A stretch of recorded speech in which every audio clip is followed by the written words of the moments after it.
We have a warrant to search this property. Step aside. Warrant? They don't have to show you anything. We're executing a lawful search. Actually, under the Fourth Amendment, you're required to present the warrant before entry. Lady, you're interfering with... And conducting a warrantless search is a constitutional. Nothing about the doorway looked dangerous. The officer stood close enough to block it, close enough to control the exchange with a single request. A name, identification, compliance. It was routine. It always is. The kind of moment that never appears in reports until much later. Inside the house, nothing was being hidden. Outside, authority believed it already knew the outcome. This was not a raid, not a warrant, not an emergency. Just a decision made in seconds, recorded quietly, and misunderstood by the person making it. At that moment, the law did not collapse. It began to take notes.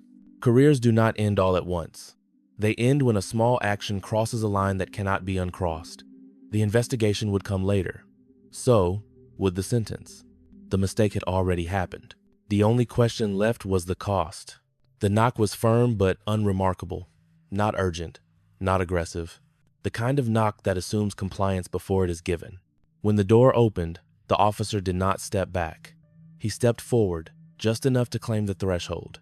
His voice carried the confidence of routine authority, the tone used when outcomes are assumed rather than assessed.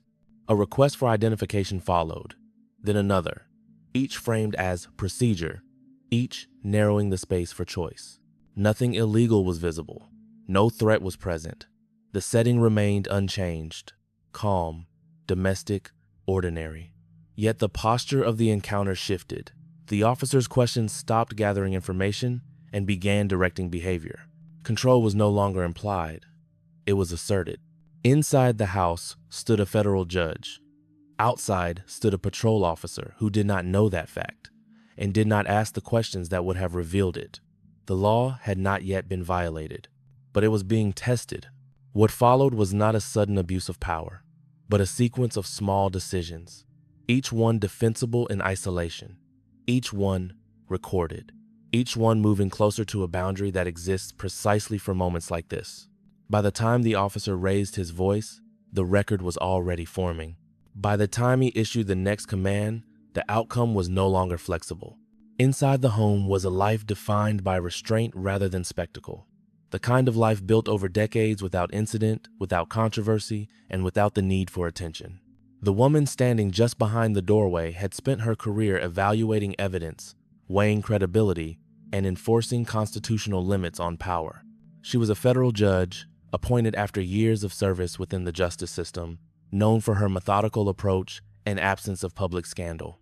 Her professional record reflected consistency.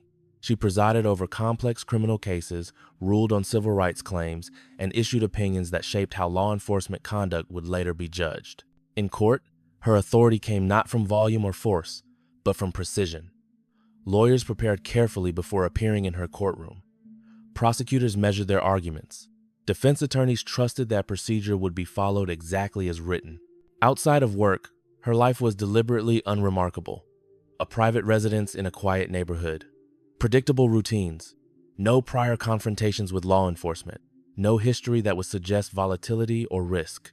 Neighbors knew her as reserved, reliable, present, but not conspicuous. On that evening, she had done nothing to invite scrutiny. She had not called for assistance. She had not stepped into public space. The encounter was not the result of a complaint, a warrant, or an observed violation. It began because an officer chose to initiate contact and believed that doing so required no explanation beyond uniform and badge. This distinction matters, not because of her title, but because of what it represents. A person whose career depended on respecting constitutional boundaries understood exactly where they were drawn. She understood when compliance was required and when it was optional. She understood the legal weight of a request framed as an order. At the doorway, she did not raise her voice. She did not threaten. She did not resist. She asked for clarification. She sought to understand the basis for the intrusion. The questions were calm, procedural, and measured. The kind routinely asked in courtrooms across the country. From the officer's perspective, none of this was visible. He saw a black woman inside a private residence who did not immediately comply. He did not see her professional history. He did not recognize the posture of someone trained to evaluate authority rather than submit to it without cause. That gap between perception and reality would soon matter, not because of who she was, but because the system she served was about to evaluate the encounter using the same standards she had applied to others for years. At that threshold, the law was still intact. It had not yet been crossed, but it was being approached. Before the knock, nothing distinguished the evening from any other. The house was quiet, the neighborhood unchanged. There was no emergency unfolding, no report of violence, no indication that police presence was required. The moment existed entirely within the boundaries of normal life. When the officer arrived, he did so without urgency. No lights, no sirens, no call demanding immediate action. His approach suggested discretion, not danger. This was not a response to a crime in progress. It was a discretionary contact, initiated without visible cause. The judge answered the door as any resident would. She remained inside her home. She did not step onto the porch. She did not cross into public space. The boundary between private and public was intact, clearly marked by the threshold beneath her feet. The initial exchange was brief, a greeting, a request.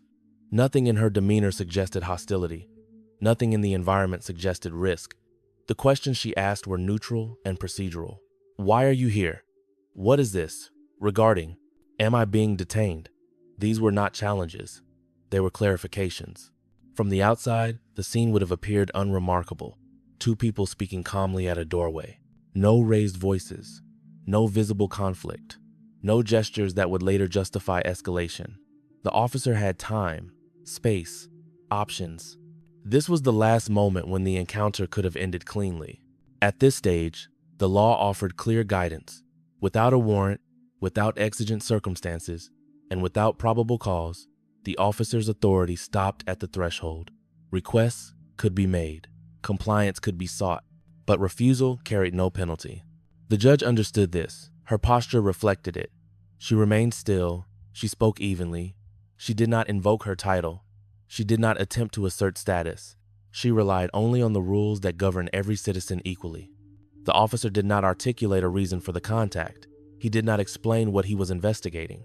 He did not indicate that she was suspected of wrongdoing. Instead, he repeated the request, this time with less patience. Nothing had yet gone wrong. No rights had been violated. No unlawful order had been issued, but the balance had begun to shift. What started as a voluntary interaction was quietly transforming into something else. The normalcy of the moment made what followed possible. Because when everything appears calm, escalation feels justified. And when escalation feels justified, boundaries are crossed without being noticed. The law still allowed a pause. It would not last. The shift did not arrive with force. It arrived with tone. The officer's posture changed first.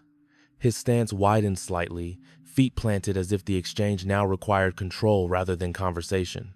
The requests, once framed as questions, began to lose their conditional language. Identification was no longer being asked for. It was being expected. He repeated himself, slower this time, louder.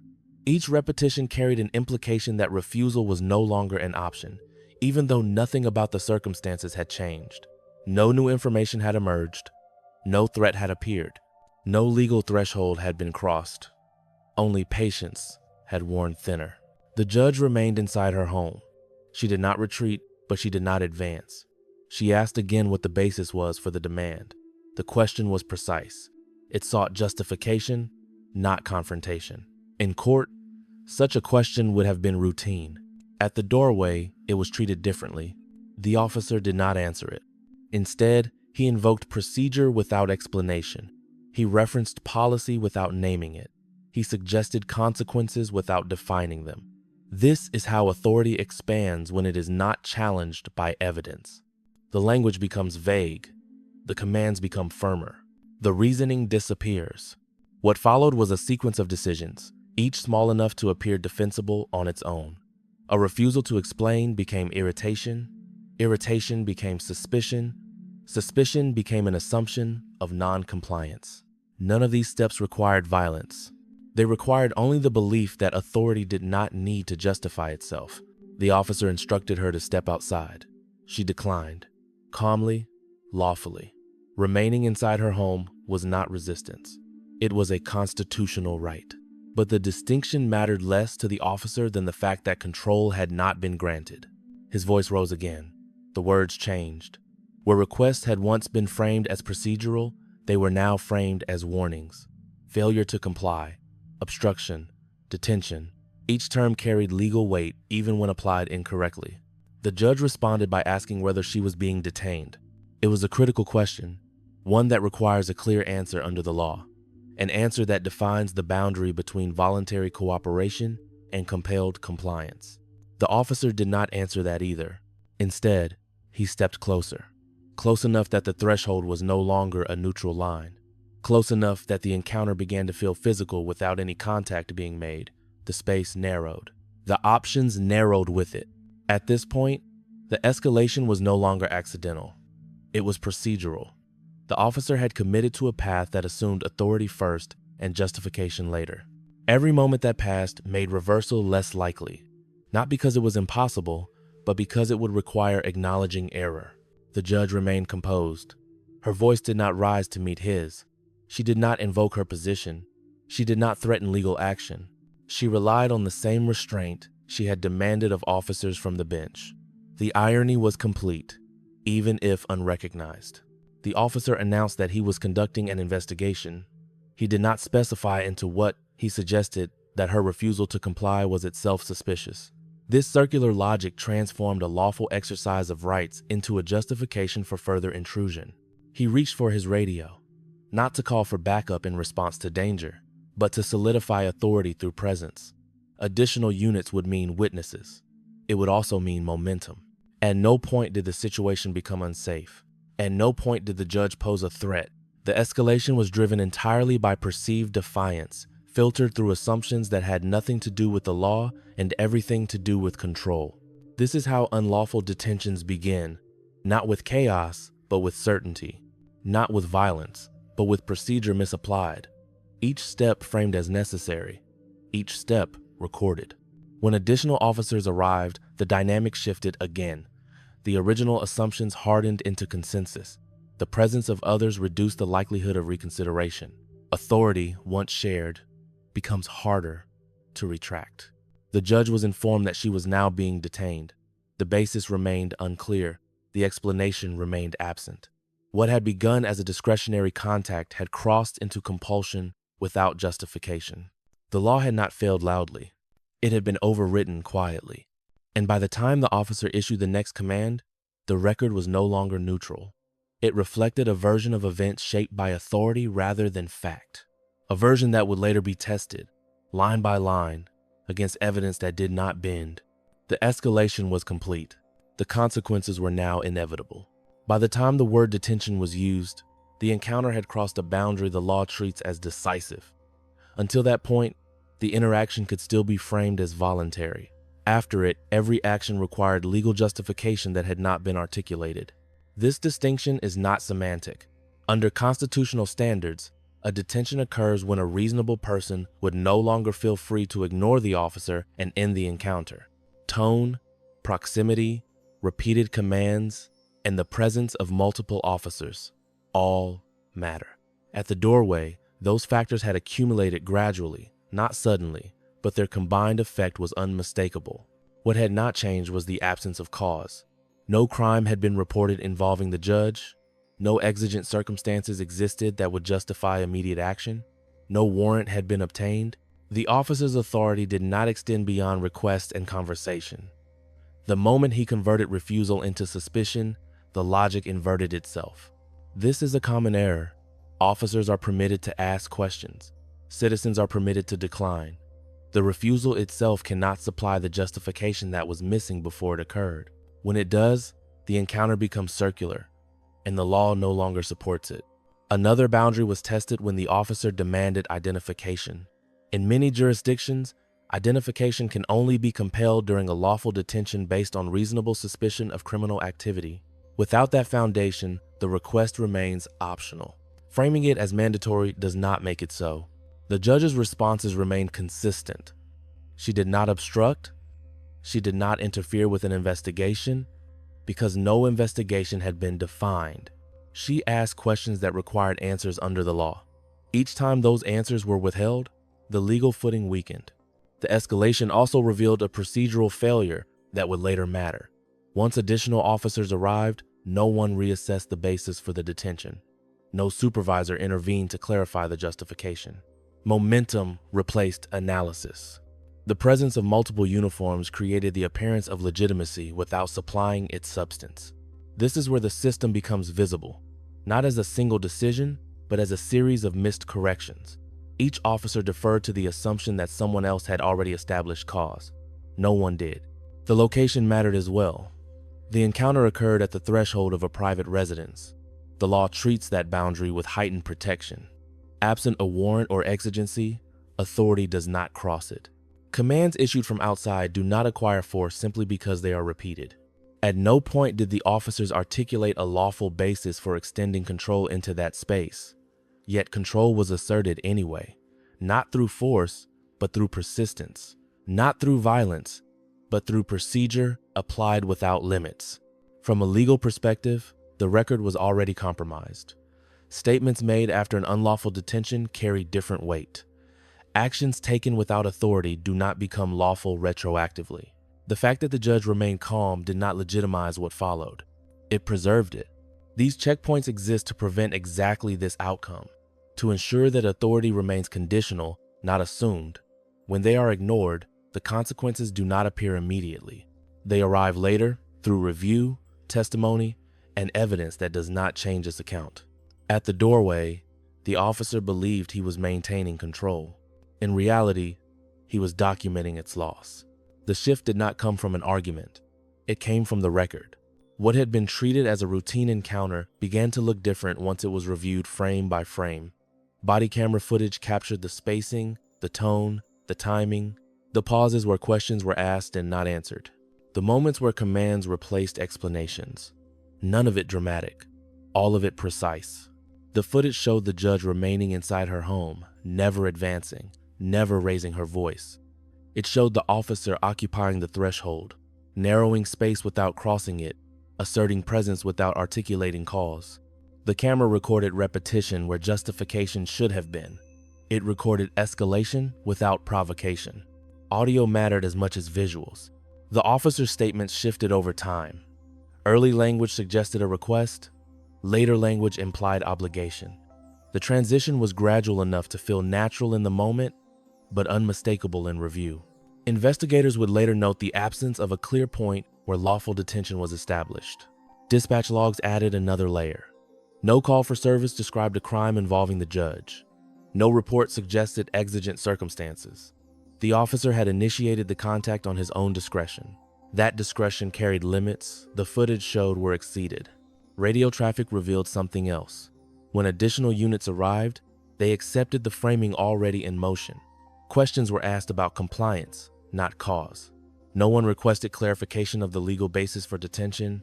The assumption of authority had become shared. Witness statements from neighboring residences reinforced the same pattern. Calm voices, no threats, no urgency. The environment remained unchanged from start to finish. The escalation existed only within the interaction itself. From a procedural standpoint, the evidence aligned. The detention was not supported by reasonable suspicion. The demand for identification preceded lawful authority. The refusal to explain the basis for commands violated standards the officer had been trained to follow. None of these findings required speculation. They emerged directly from the record. What made the reversal unavoidable was consistency. The judge's account matched the footage. The footage matched dispatch data. The data matched policy. Each layer reinforced the others. There were no gaps large enough to reinterpret. Internal review documents reflected the same conclusion. The encounter could have ended at multiple points. Each missed opportunity compounded the error. By the time detention was declared, the legal footing had already collapsed. The officer's initial report attempted to frame the escalation as necessary, but timelines contradicted it. Language did not align with footage. Assertions of non-compliance did not match what was recorded. The report became evidence itself. This is where power changes hands quietly. Not at the scene, but later, when authority is measured against documentation it cannot alter. The camera did not accuse, it did not editorialize. It simply preserved. Once reviewed, the outcome no longer depended on interpretation. The facts had already settled the question. What initially appeared to be a single misjudgment did not remain isolated for long. As the investigation widened, reviewers began to examine the officer's prior encounters, not because of speculation, but because procedure required it once a constitutional violation was identified. Patterns are not assumed. They are documented. The records revealed familiarity, not with criminal behavior, but with discretionary stops that followed a similar trajectory. Encounters initiated without clear cause, requests that escalated into commands, detentions justified after the fact rather than before. None of these incidents, on their own, had triggered formal discipline. Each had been resolved internally, quietly. Supervisory oversight became a focal point. In multiple prior incidents, reports had been approved without clarification of reasonable suspicion. Language was accepted as sufficient even when it lacked specificity. The absence of challenge functioned as approval. Training records showed that the officer had received instruction on constitutional limits. The policies were not ambiguous. The standards had been presented repeatedly. What was missing was enforcement. Deviations were documented, but not corrected. Internal communications exposed a procedural gap. When discretionary encounters escalated, there was no mandatory review at the supervisory level unless force was used or a complaint was filed. Authority could be expanded incrementally without triggering scrutiny. This is how systems fail without collapse. The rules remain intact. The training exists. The policies are written. But the mechanisms that ensure compliance do not activate unless the outcome becomes impossible to ignore. The judge's case made that outcome unavoidable. Because of her role, the review did not remain local. Federal oversight was triggered automatically. The same standards applied to her encounter had been applied by her in court for years. The analysis followed familiar steps: jurisdiction, authority, cause, documentation. Each was evaluated without deference. The findings did not accuse intent. They did not rely on assumptions of bias. They focused on process, on what was done, on what was not done, on where discretion had exceeded its bounds. That focus mattered. It shifted accountability away from personal disposition and toward institutional tolerance.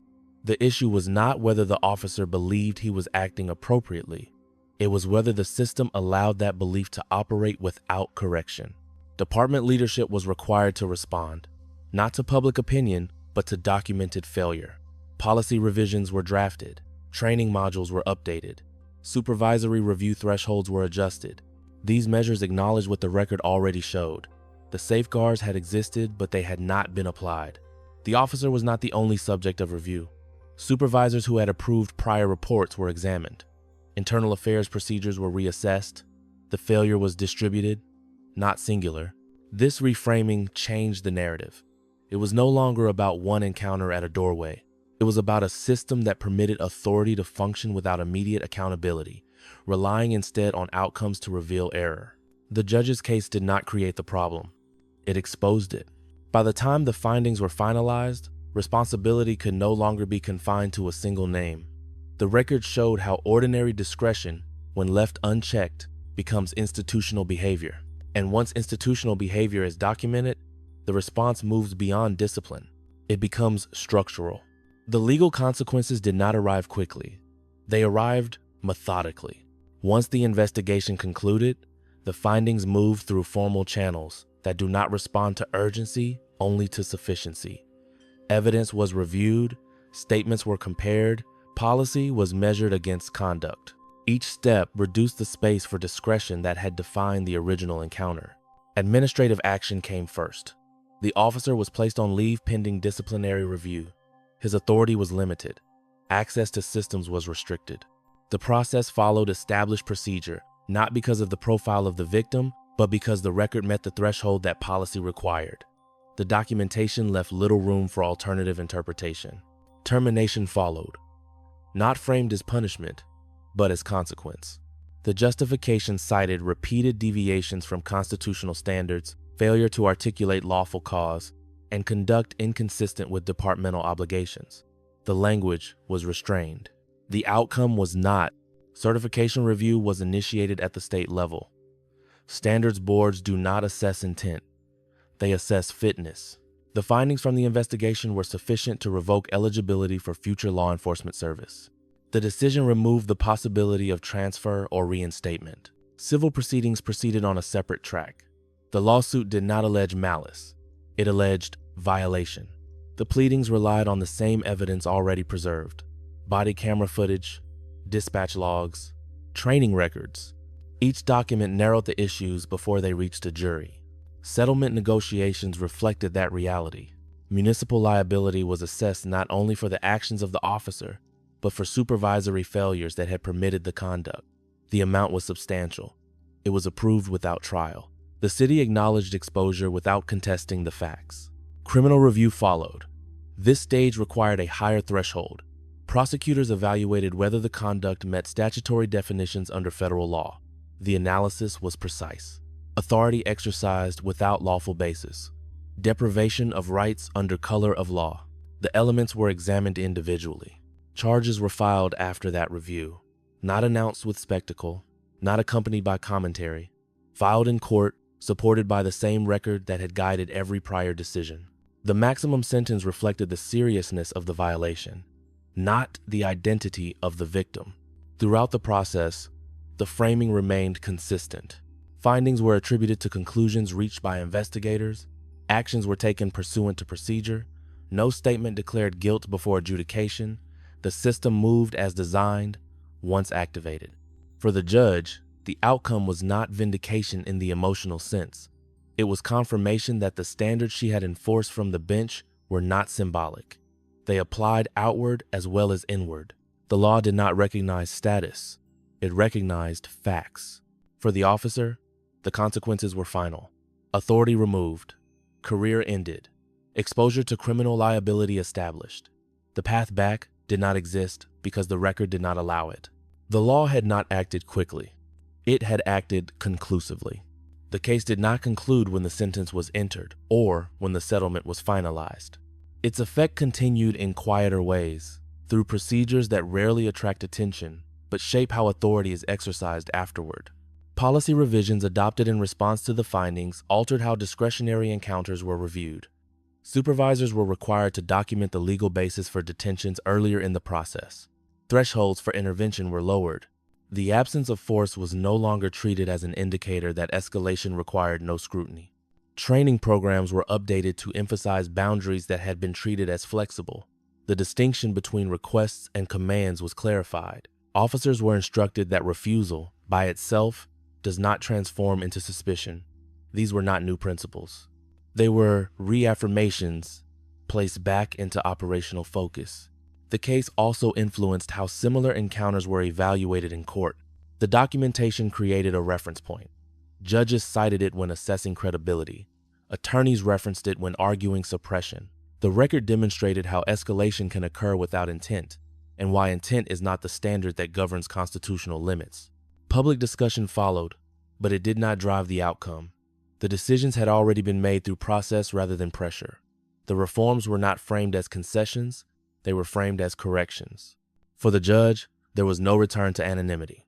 Her role in the case became part of a public record she had spent years interpreting for others. The experience did not redefine her authority. It underscored it. The law had functioned as written, even when applied outward. For the system, the case served as a reminder rather than a rupture. Authority remains conditional. Discretion remains bounded. When those limits are ignored, the consequences are not immediate, but they are durable. There was no dramatic restoration of trust. There was documentation. There were standards. There was precedent. These are the mechanisms through which accountability persists after attention moves on. The encounter began at a doorway, ordinary and unremarkable. It ended with changes that would outlast the individuals involved, not because of outrage, but because the law recorded what happened and refused to forget it